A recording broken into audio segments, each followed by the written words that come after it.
Figur ini pernah mati-matian membela incumbent pada 2020. Bahkan beliau juga adalah sosok yang gigih memperjuangkan partainya waktu itu. Di Pilkada Indramayu 2024 ini, beliau melawan calon incumbent. Siapakah dia? Langsung saja. Selamat datang Mas Carkaya. Selamat datang, Mas Almak. Terima kasih kita sudah hadir kembali ya Iya. di Alma Corner yang sempat sudah hadir juga sebelumnya. Iya. Langsung saja, Mas Carkaya ini salah satu ya, tim pemenangan dari Paslon 02 Iya. Lucky Saifuddin ya, Lucky Hakim Saifuddin. Iya. Dan juga ya ramelah viral di media sosial, Mas Carkaya ini lumayan terkenal gitu. Sering sekali menghantam calon incumbent gitu.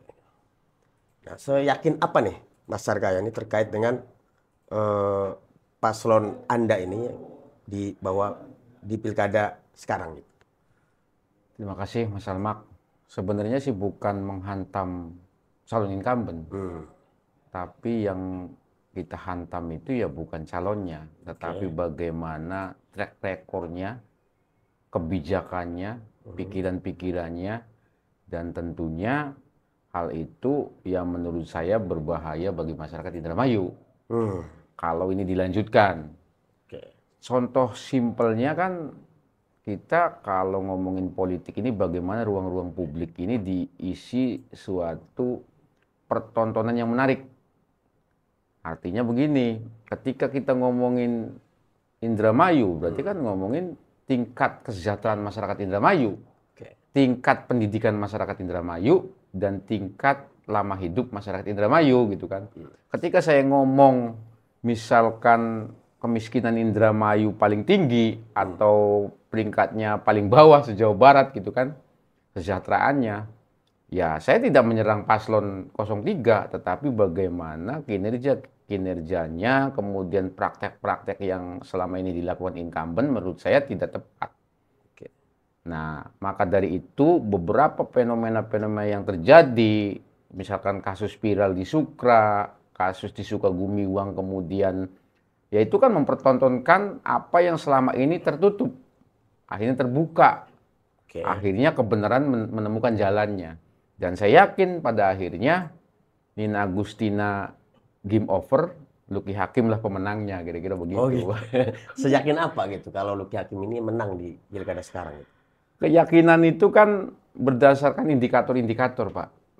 Yang pertama dari diri kita yang mengusung Lucky Hakim dan Saifuddin, ketika orang mau dipilih, tentunya kan orang itu harus datang, menyapa, menemui, memaparkan program-programnya.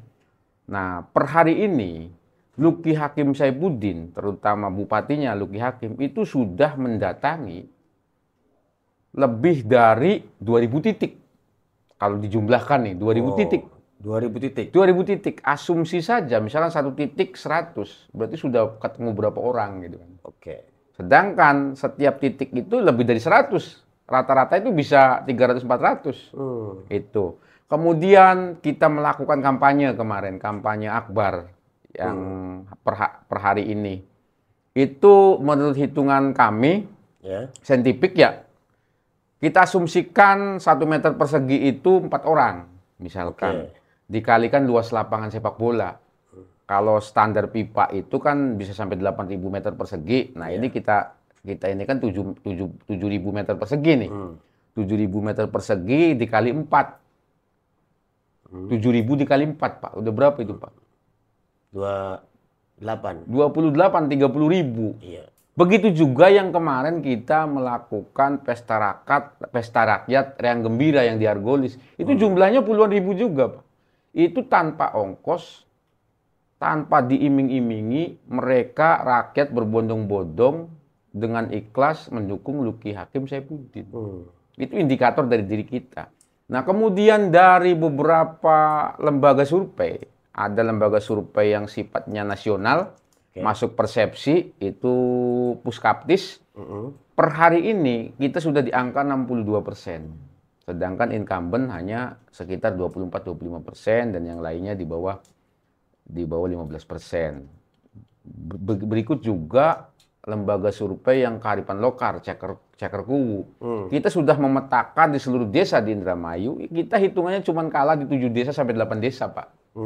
Artinya kemenangan ini sudah nyata. Saya tekankan lagi nih, Nina Agustina game over, pemenangnya adalah Luki Hakim dan Saifuddin gitu kira-kira begitu. Jadi itu ya, seyakin itu ya. Tapi kan banyak yang bilang bahwa ya wajar artis gitu. Jadi orang setiap ada Luki Hakim datang, banyak orang lah pengen foto bareng lah, apalah. Apakah itu pasti mereka memilih Luki Hakim gitu? Ya kalau ngomongin kepastian kan selama belum menyoblos nggak pasti, Pak. Tapi bagaimana alat ukur itu digunakan yang saintifik sesuai dengan ilmu pengetahuan. Makanya saya tertarik bagaimana Luki Hakim Saifuddin ini harus kemudian ya harus taat regulasi dan tentunya sesuai dengan ilmu pengetahuan. Regulasi itu bagaimana kita melakukan kampanye tidak melanggar aturan hukum. Kemudian ilmu pengetahuan bagaimana ya kita potret, bagaimana kebutuhan rakyat, bagaimana apa yang harus kita perjuangkan untuk rakyat dan kemudian diukur dengan lembaga survei. Dan kemudian juga kalau kita rekam bahasanya itu intelijen medsos, itu ada sampling-sampling yang kita buat, ternyata medsos juga, dunia maya juga, dunia media sosial dikuasai oleh kita, Pak. Contoh misalkan saya amati di podcastnya Bob Almak nih. Posting siapapun, baik 01, 02, 03, yang komentar 02, Pak. Dan itu kita cek akunnya, bukan robot, Pak. Akun beneran. Alamatnya jelas, bentuknya jelas, dan sebagainya. Kira-kira begitu. Jadi apalagi yang membuat kita tidak yakin gitu kan? Ya mungkin itu yang dari sosok calon Bupati Luki Hakim. Nah, apakah yang wakilnya ya, Pak Kang Udin ini, Pak Haji Saifuddin juga ikut membantu mendulang kemenangan juga? Jadi Luki Hakim dan Pak Saifuddin ini kan satu kesatuan, Pak, saling melengkapi. Yang satu dia punya popularitas, yang satu punya pengalaman dari mulai jadi DPRD 3 kali, kemudian jadi ketua DPRD kan. Kemudian dia Indramayu banget, Pak. Dia berhasil bagaimana merumuskan apa yang dibutuhkan oleh rakyat, Pak. Bukan apa yang diinginkan oleh rakyat. Contoh misalkan, yang dibutuhkan rakyat itu misalkan kita punya tagline, rendeng ora banjir, sadon ana banyune, ana pupuke regagabae bagus. Itu kan diserap dari kearifan lokal. Ketika ngomongin kebahagiaan petani adalah bagaimana ya tadi ada airnya, tidak banjir, ada pupuknya, jual gabahnya, itu kebahagiaan petani, simpel sekali, Pak. Kebahagiaan pedagang ketika dia menjual dagangannya laku dan untung. Kebahagiaan nelayan ketika dia bisa melaut, ada solarnya, kemudian harga ikannya bagus, itu kebahagiaan nelayan. Kebahagiaan pegawai negeri apa? Jangan dipaksa-paksa suruh milih, jangan dipalakin. Iya kan? Bekerja sesuai dengan kinerjanya, kemudian ketika dia punya prestasi dikasih reward, ketika ada pelanggaran dikasih punishment. Itu begitu kebahagiaan pegawai negeri.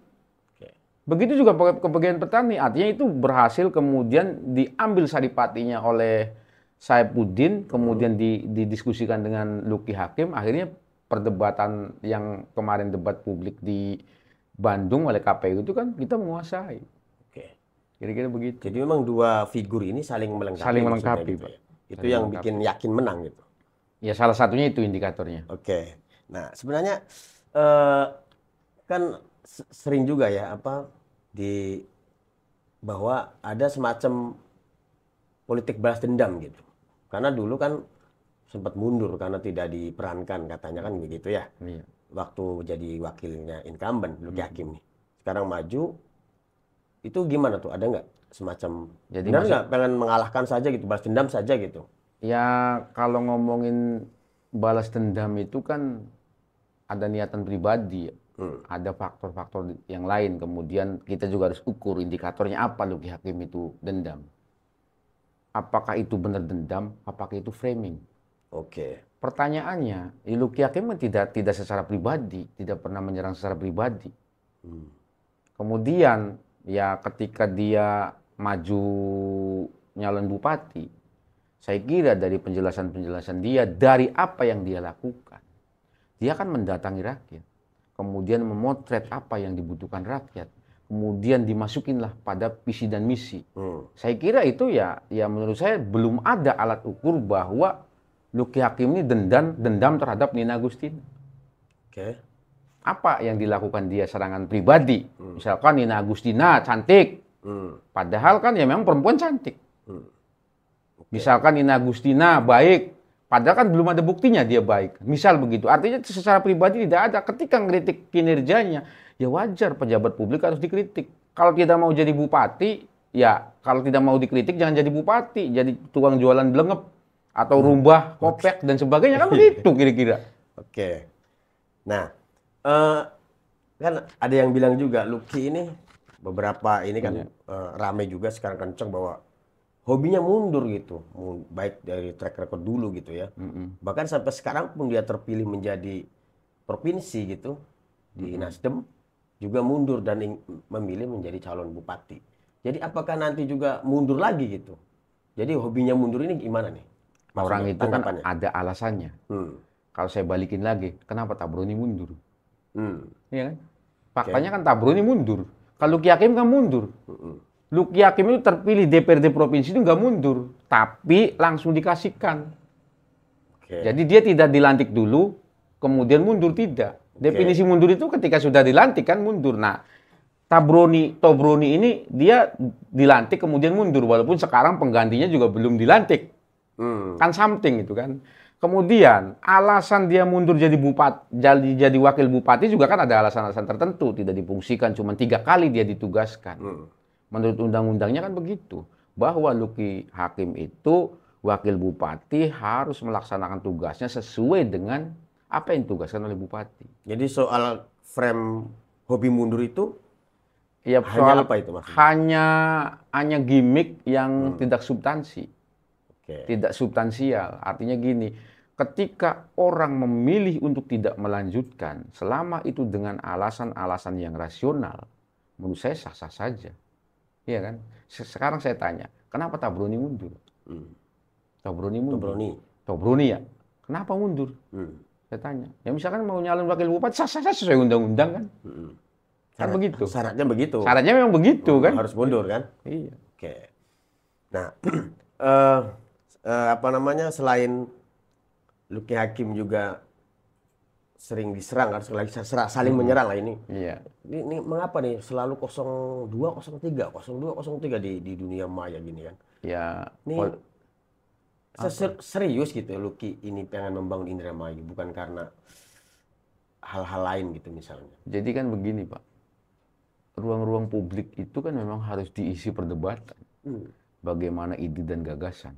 Saya tertarik ketika misalkan 03 membuktikan bahwa pernyataan kita tingkat kemiskinan di Indramayu paling bawah, bantah.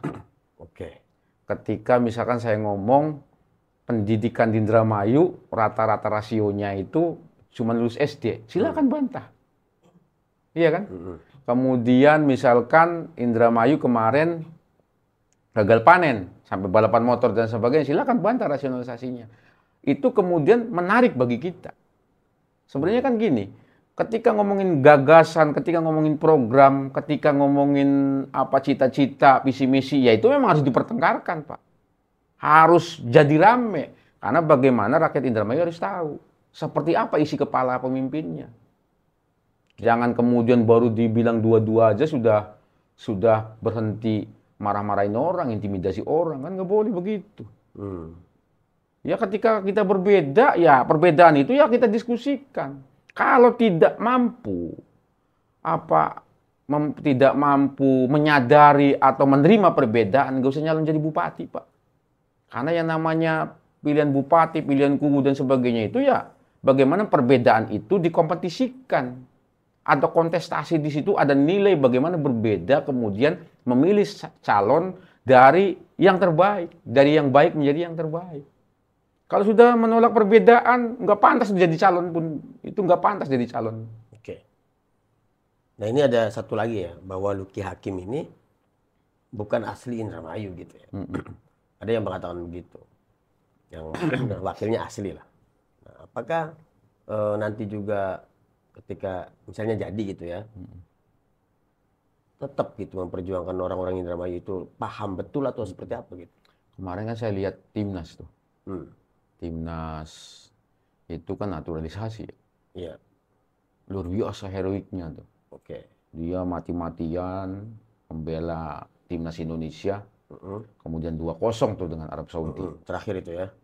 Oke. Analoginya ke situ. Analoginya ya? begitu. Nah, apa nih hubungannya sama? Ya pertanyaannya, apakah ada larangan yang kemudian orang yang tidak lahir di Indramayu atau bukan keturunan Indramayu tidak boleh nyalon di Indramayu? Ada nggak undang-undangnya melarang? Ya, tidak ada. Tidak ada. Ya. Harusnya kan kita nih koreksi diri. Bagaimana kita yang lahir di Indramayu, besar di Indramayu, sekolah di Indramayu, kemudian tidak mampu maju. Tidak mampu mengisi ruang-ruang publik, tidak mampu menyadarkan rakyat, tidak mampu meyakinkan rakyat bahwa kita mampu berkontestasi. Ketika kemudiannya pilihan terbaiknya, yang nyalon ternyata orang yang memang, kalau Luki katanya lahir di Indramayu, tetapi tidak besar di Indramayu. Iya. Misalkan kontestasinya terjadi, misalkan Nina ini lahir di Jawa Tengah, Luki ini lahir misalkan di Indramayu, besar di luar, ya ini faktanya. Kita juga yang harusnya koreksi. Tapi faktanya ya dengan dia turun ke masyarakat, dengan dia meyakinkan publik, faktanya 2 orang ini berkontestasi, Pak. Ya inilah pilihan kita. Kedepannya kita koreksi diri. Kedepannya kan Mas Almak mungkin bisa maju nyalon wakil bupati atau bupati, kan begitu. Masa kaya berarti. Nah, ini kita langsung ke ada ini ya, bahwa terkait kemiskinan Indramayu ya. Ada yang bilang beberapa, ini kan kenceng gitu ya, beberapa tokoh-tokoh penting di Indramayu mengatakan bahwa penyebab kemiskinan di Indramayu gara-gara Luki Hakim gitu. Gara-gara Luki Hakim mundur gitu. Iya. Ini gimana nih menurut Anda nih? Ya kan nggak tertib itu berarti.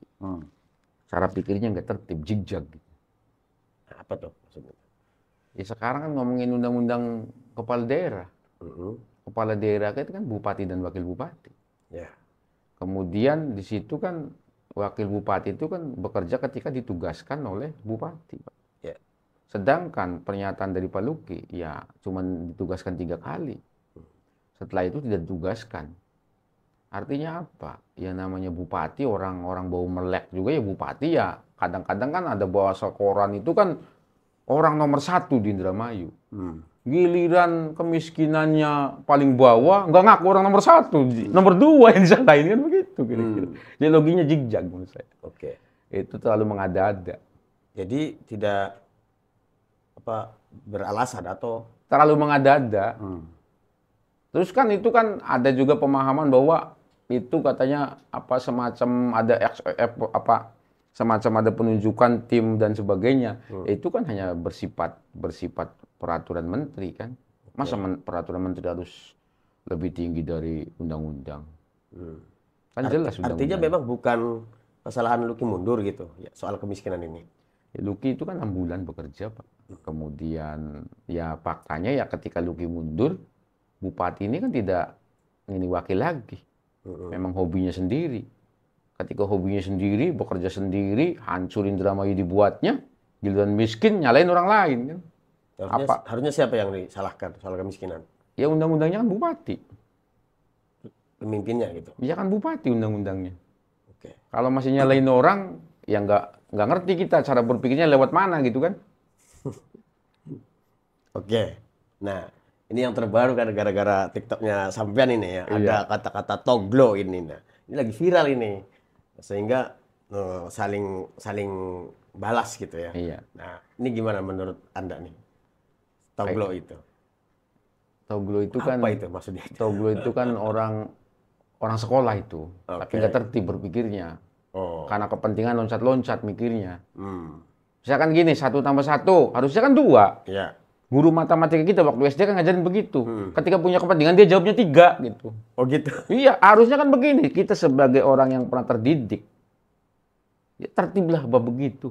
Misal tadi saya contohin, tingkat kemiskinan di Indramayu itu paling bawah. 2023 itu sekitar 12,13. Oke. Kemudian turun 2024 itu, ya kan, 11,93. Lalu ngomong, hebat sudah berhasil menurunkan kemiskinan katanya. Ya saya jawab, menurunkan kemiskinan ke anak cucunya gitu kan. Karena gini, alat ukur itu kemudian ada perbandingan Pak dengan kabupaten lain. Sudah kita ini paling bawah. Tingkat kemiskinan yang paling tinggi, artinya paling miskin kita se-Jawa Barat. Iya. Akselerasinya, percepatannya kita paling lamban Pak. Kabupaten lain itu bisa 0,5, kita hanya 0,2 Pak. Coba bayangkan. Oke. Artinya selain kita paling miskin, tidak kreatif juga. Akhirnya apa, tingkat kemiskinan kita ya akselerasinya sangat rendah di kabupaten lain. Gitu. Itu maksudnya kita tertib dalam hal itu. Toglo yang dimaksud tuh begitu ya? Begitu, nggak tertib. Oke. Nah, ini terkait terakhir kan tadi ada statement ya, pernyataan dari PDAM gitu, menilai soal Ki Hakim, ya, dan juga soal incumbent. Itu menurut Anda gimana nih? Kalau saya kan sebenarnya nggak peduli nih sama diri PDAM.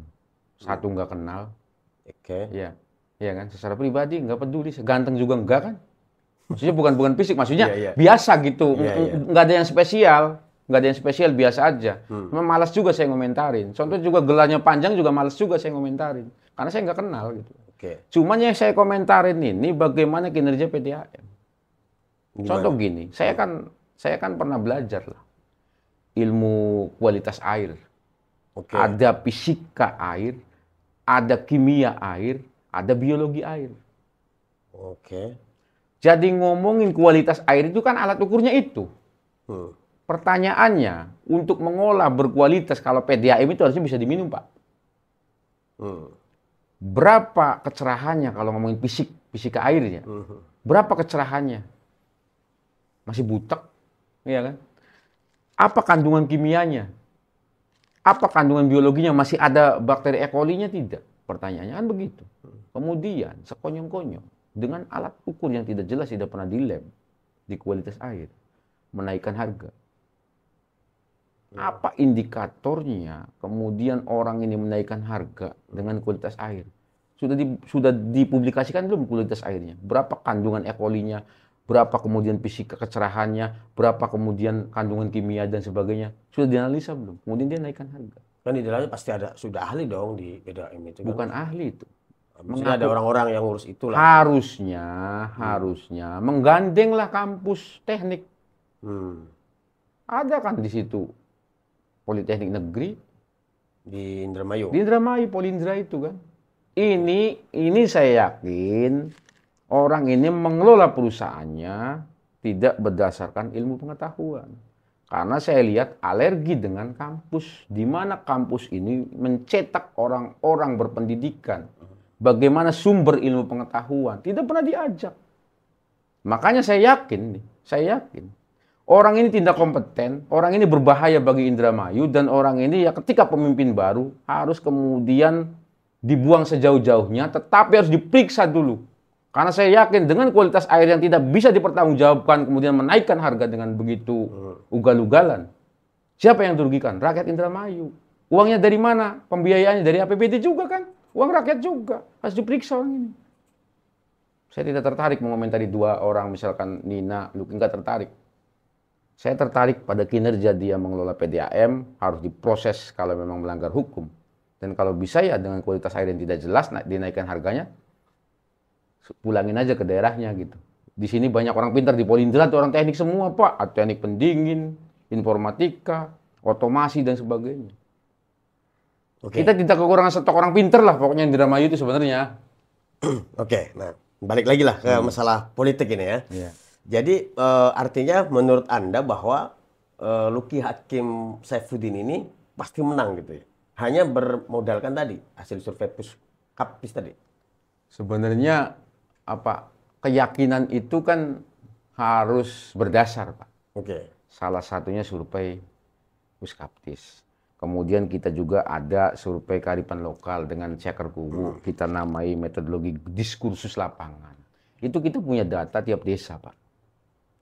Tiap desa, tiap RT kita sudah punya data. Oke. Dan kemudian di media sosial juga kita punya semacam teknik intelijen sosial.